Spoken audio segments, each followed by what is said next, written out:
This is Gerald Johan van Waas and the educational channel related with the book Sound in Form, Methodical Synesthesia, a book out on Trafford Publications, and it's also separate in 2 volumes.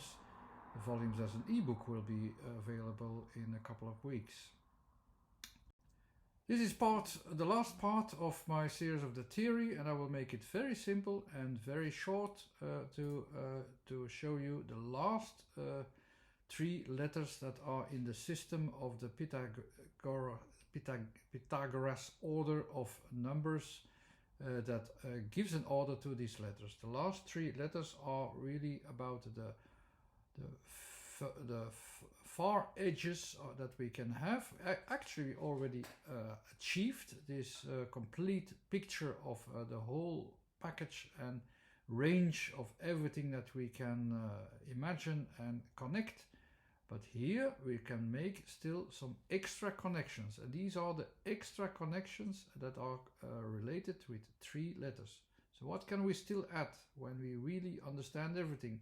We understand our own opinion, we understand the means how to connect to someone else, and where are the places and where someone else or something else can be. So the whole picture and the whole combination and all the possibilities that are in between, we already can express with all the letters that we have. But we still have 3 extra letters to go. So what can we have?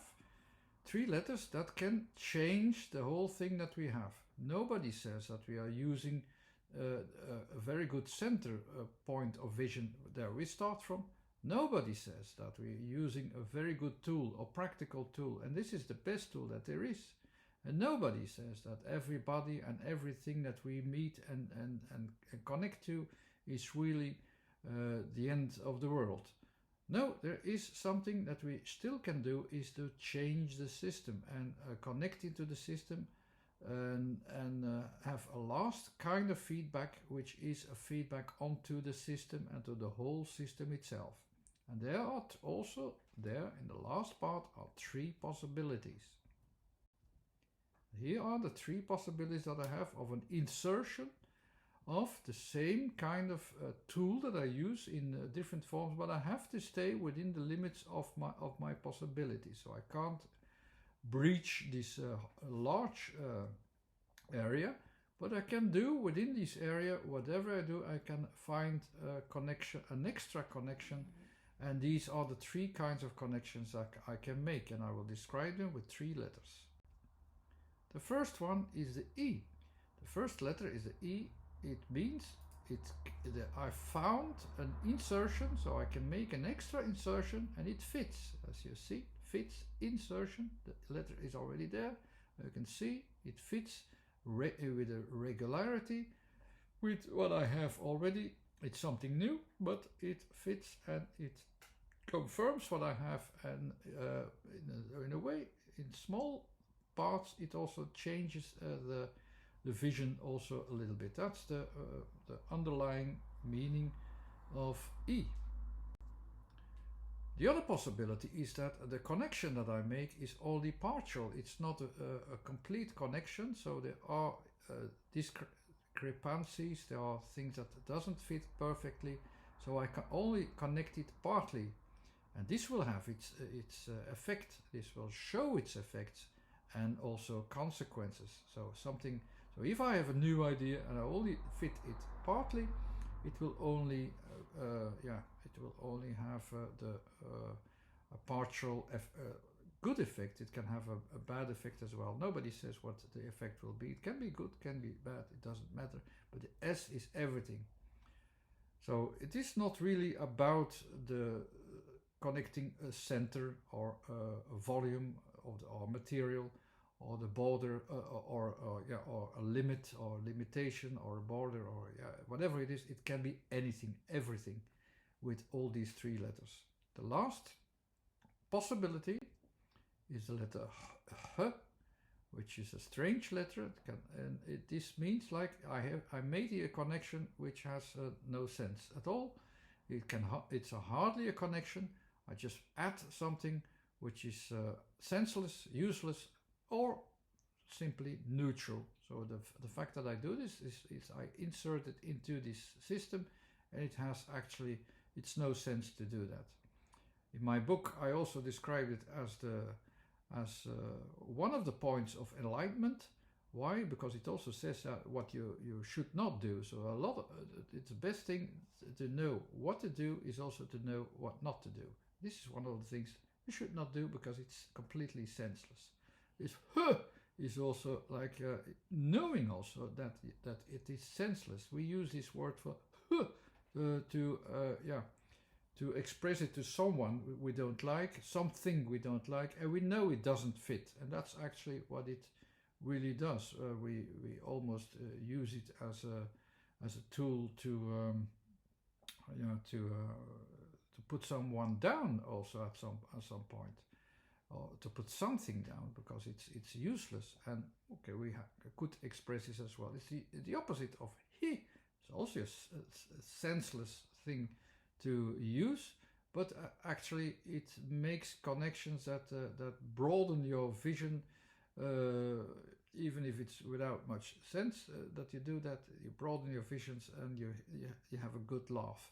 Here it is actually, it's more negative in that way, but it's also necessary that you can recognize what is useful or what can be used or what you can't. Something actually in the last part of the cycle, the last thing that you can do is not use it. Here are the three parts, so you can see how the connections are made with the h, the s and the e. The e inserts nicely, the s inserts partly, and the h doesn't insert at all. So what will be the result of these three letters? What I can do is that I can exclude essential elements in the system.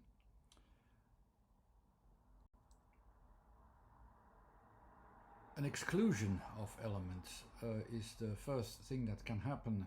With the S, it will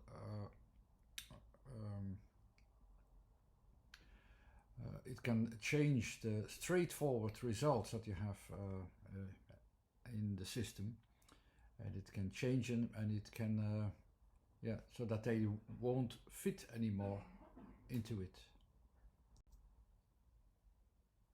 The I will have the result that it can move some of the elements to a new fundamental peak or volume orientation, so they can be taken out as well. So the true value of some of the elements can decrease.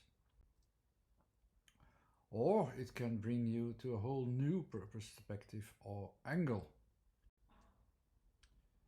But it can also mean an inclusion. So if the effect is that the feedback process says that, okay, this fits pretty well, so the feedback is the interaction between all the elements, and you can notice if it works or it will not work well. So if there's space enough between them, if there's activity between them, that it is successful, okay, then it's something else. Then it will have an inclusion, it will have an increase of values.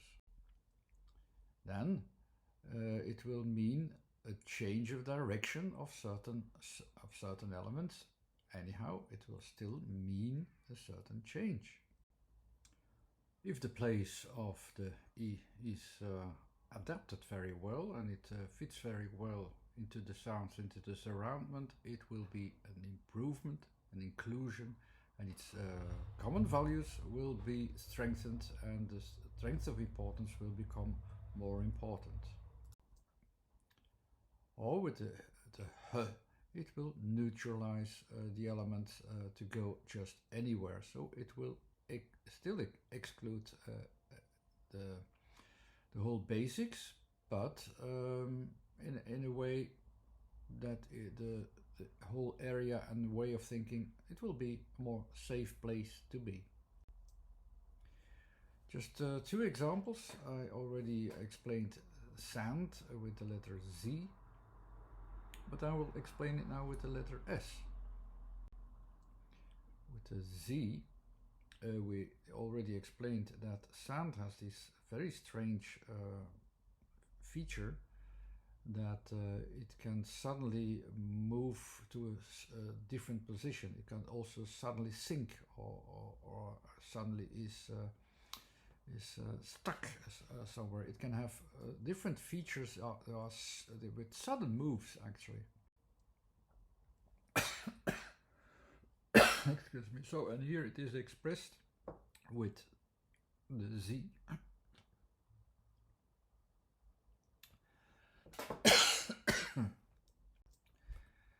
Because then, and then it's adapted to the proportions of inner space and outer space. They are a bit different, and it has this effect inwards.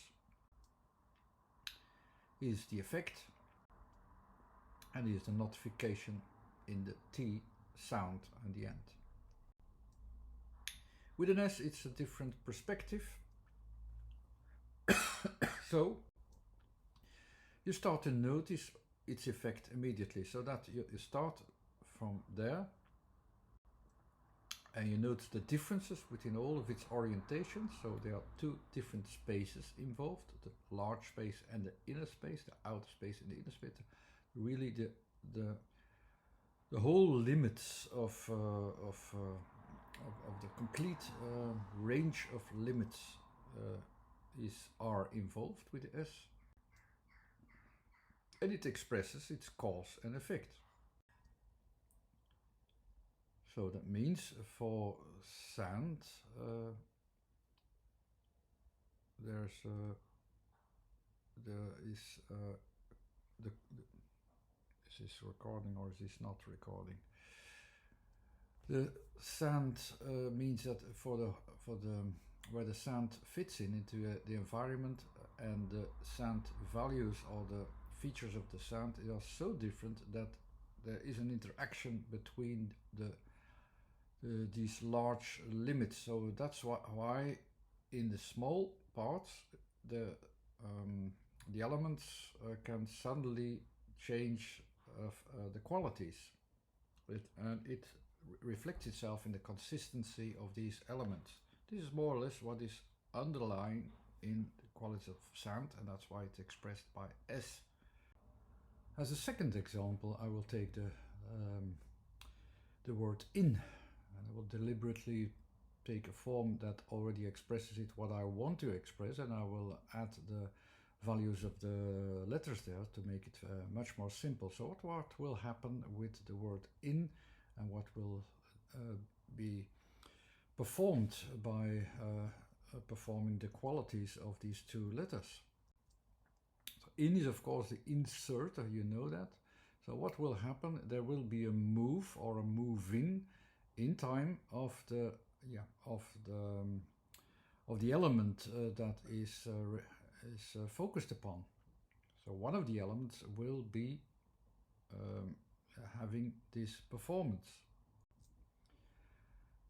The large frame, however, will be steady. It's like this is our main focus, our work field, and there will be a move in time because of the feedback position. The feedback position, which is a balance between all the elements, will take care that some of the elements, in this case, will move in time, and it will work against the general frame.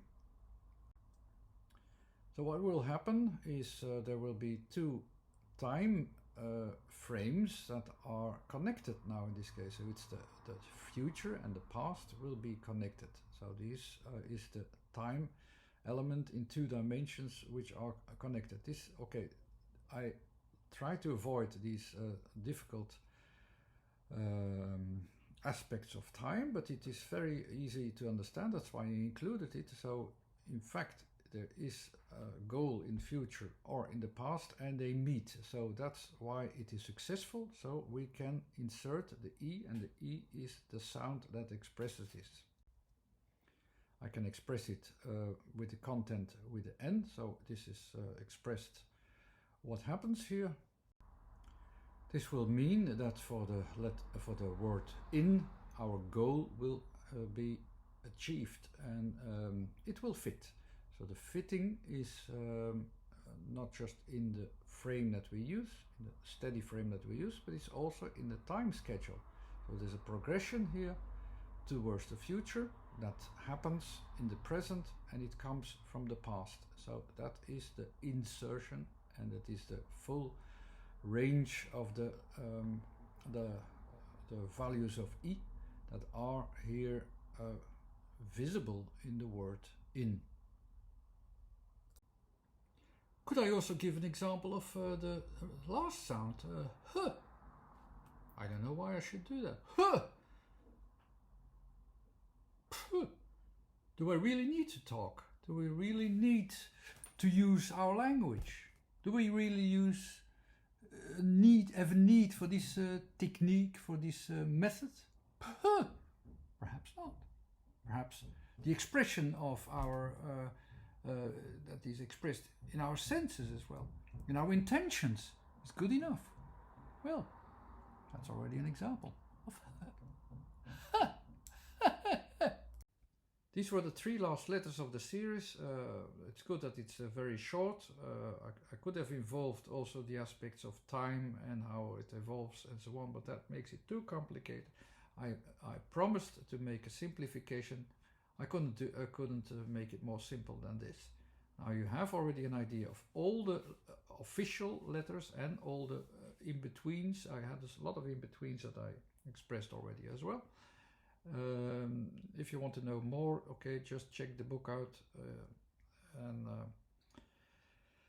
and in the next couple of videos I hope to have random ideas again. So this is one of the only times that I had an alternative theory in addition to the book, just as a guidance, as an oral guidance this time.